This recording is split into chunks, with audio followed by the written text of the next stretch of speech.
Hello বন্ধুরা, মঞ্চলিতে তোমাদের স্বাগত জানাচ্ছি। এই মুহূর্তে আমি রয়েছি শ্রীভূমি জেলার কালীগঞ্জে। আমার সামনে রয়েছেন রজব আলী। রজব আলীর জীবনযাত্রা এখন ট্রাইসাইকেলের উপর। 2017 সালে একটি ট্র্যাক্টর দুর্ঘটনায় দু পা হারিয়েছেন তিনি। তারপর থেকে ট্রাইসাইকেলে করেই জীবনের সব কাজ করে চলেছেন তিনি। রজব আলী ভেঙে পড়েননি। রজব আলী ভিক্ষাবৃত্তির সাহায্য নেননি। নিজের পায়ে দাঁড়িয়ে তিনি দস্তুর মতো একটা ব্যবসা চালাচ্ছেন।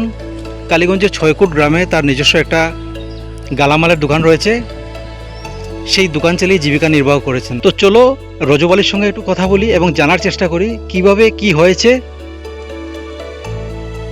নমস্কার। আচ্ছা, আপনার নাম রজব আলী, আপনার বাসা কোন জায়গাতে? 6 কোট গ্রামে।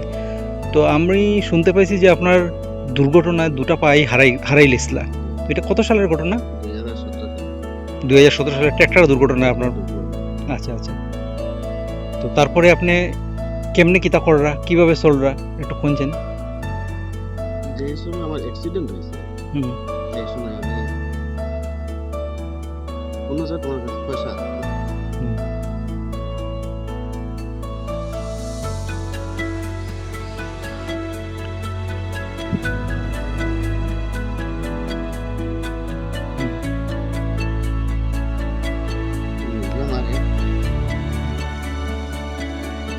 মানুষের সাহায্য করতে মিজোরাম আসলাম, মিজোরাম থেকে সাহায্য করছে, ডিমাপুর এখন ডিমাপুর থেকে সাহায্য করছে, মেঘালয় থেকে সাহায্য করছে, বিভিন্ন জায়গায় যেতে জায়গায় বিদেশ হয়ে গেছি, সব জায়গাতে তারা আমার সাহায্য করছে। আমার লোকের সমাবাসী পুরা এইগুলো টাকা পয়সা দিয়ে আমি সাহায্য হয়ে পুরা সুস্থ হয়েছি।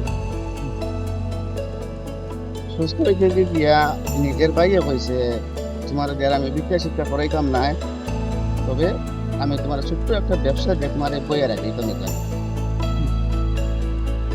ও ছোট ভাইয়ের টাকা পয়সা দিয়ে আমি বিজনেস করে ছোট্ট দোকান টনে গিয়া এখন আল্লাহ দিনতে আমি ছোট করে ছোট করে করে করে করে গিয়া এখন আমার এই দোকান দিয়া আমার পরিবার নির্বাহ করতে পারি। 6 কোটি আপনার দোকান না? 6 কোটি আমার গালামালের দোকান। তো গালামালের দোকান। পরিবারের খেয়ে আছে? আমার মেয়ে আছেন 2জন, ছেলে 1জন, আমার স্ত্রী আছে, আমি আছি, আমার বাবা আছে, আমার ভাই আছে, আমার ভাই বউ আছে, আর ভাই ছেলে আছে 2জন। ছেলে না, মেয়ে 2জন, ছেলে নাই। আত্মীয় স্বজন সবও আছে? আত্মীয় স্বজন আমার সবও আছে, কিন্তু আমার মা নাই। আর শরীরও দুইটা পাও নাই? শরীরে আমার দুটা পাও নাই। যে ট্র্যাক্টরটা অ্যাক্সিডেন্ট হয়েছে এই ট্র্যাক্টরটা নিজের আছিল? ট্র্যাক্টরটা একটু আমার নিজের মামার আছে। আর হাল তো থাকলা নিজের জমিনও খেতের জমিতে হাল চাষ করতে গিয়ে দুর্ঘটনা। বাউস্পেটর জমিন। 2017 সালটা রজব আলীর জীবনের হাল বছরটা আছিল। এই বছর আরো 4টা অ্যাক্সিডেন্ট হয়েছে।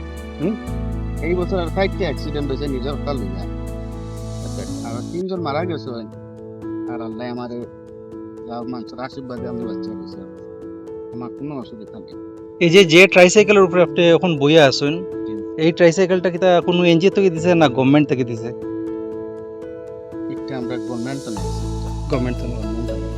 আচ্ছা আচ্ছা। আমি আগে অ্যাপ্লাই করছি, অ্যাপ্লাই বিনিময়ে মনে করো আমার দিল্লির তো একজন ম্যাডাম আমার অ্যাপ্লাই নিছে, আবুল্লাহ নিছে, ওখান থেকে একটা বন্যা আইছে 1 বছর 3 মাস পরে। আচ্ছা। এরপরে গিয়ে আমি গিয়ে ব্লক তো নাকি একটা আমি কাগজ দেখাই গিয়ে ডকুমেন্ট দেখাই যে আমি এগুলো সেটাই আনছি। তারা আমার কাছে ফোন করছে, তোমার গাড়ি আইছে, তোমার গাড়িটা নেওয়া। ওপরে গিয়ে আমি গাড়িটা আনছি। এখন আপনি কই রানা দিচ্ছেন? এখন আমি এখন বর্তমানে আমি দোকানের মাল নাই, দোকানের মাল আনছি। দোকানের এই গাড়ি দিয়ে দোকানের মাল? এই দোকানের এতে কষ্ট হয় না নি আপনার? কষ্ট হইলে তো নিজে করার আর কিছু নাই। এখন দেখান উপরে বলে গিয়ে নিজে সকলে বুঝে নিতে লাগে। এখন দোকান তো যাইলে ছোট্ট গাড়ি দিকে মাল আনবো, যা পরিমাণ গাড়ি ধরবো তাকে মাল আনবো।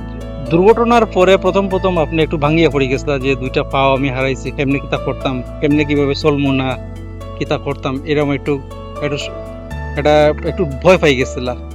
এরকম আমি এখন এই বললো তবে আর বাদে আমার ঠান্ডা এগুলো আমি এখন করি না। না বুঝতে পারছি আপনার মনের তবে অবস্থাটা বুঝতে আমরার পারছি। উদ্দেশ্য নাই যে আপনার খানদানির বা আপনার মনত না। উদ্দেশ্য নাই। হুম, আমরা যথাদর্শ হলো উদ্দেশ্য ওটাও হইমু, বা আমরা এই ভিডিওর মাধ্যমে আমরা বরাক উপত্যকার বিভিন্ন এনজিও আছে, ট্রাস্ট আছে, আরও সরকারি আধিকারিকরা আছেন, তারা উদ্দেশ্য ওটাও অনুরোধ করুন যে আপনারা কোনো সময় এরকম মানুষের প্রতি সুদৃষ্টি রাখবা। অবশ্যই আপনারা এরকম মানুষের প্রতি আপনারা সহানুভূতি সুখটা থাকতো, আপনারা সাহায্যের হাত বাড়াইয়া আইটা। রজবালি সব কিছু আছে এই পৃথিবীতে, তবে নাই শুধু তার দুইটা পাও এবং ঘরে মাও নাই। আর বিগত 2017 ইংরাজির দুর্ঘটনার কথা মনে পড়লে তাই কান্নায় ভাঙ্গিয়ে পড়ছেন। তো বন্ধুরা, এত বড় একটা দুর্ঘটনার পর দুটো পাই চলে গেছে, কিন্তু তারপরও রজবালি ভেঙে পড়েননি, নেননি কারো সাহায্য, এগিয়ে চলেছে রজবালির জীবনযুদ্ধ। ট্রাইসাইকেলে করেই তিনি যাবতীয় কাজ করে চলেছেন, একটা ব্যবসা চালাচ্ছেন, হাল ছাড়েননি, সংঘর্ষ চলছে রজবালির জীবনের। তো এই মুহূর্তে রজবালি চলছেন তার বিকিকিনির উদ্দেশ্যে, জিনিস কিনতে বাজারে যাচ্ছেন তিনি। প্রতিদিন এভাবেই ট্রাইসাইকেলে করে তিনি বাজার করে দোকানে নিয়ে আসেন, তারপর দোকানের খুচরো বিক্রি করেই তার সংসার চলে। তোমরা এই ব্লগটা দেখতে থাকো, ভালো থাকো, সুস্থ থাকো। জয় হিন্দ।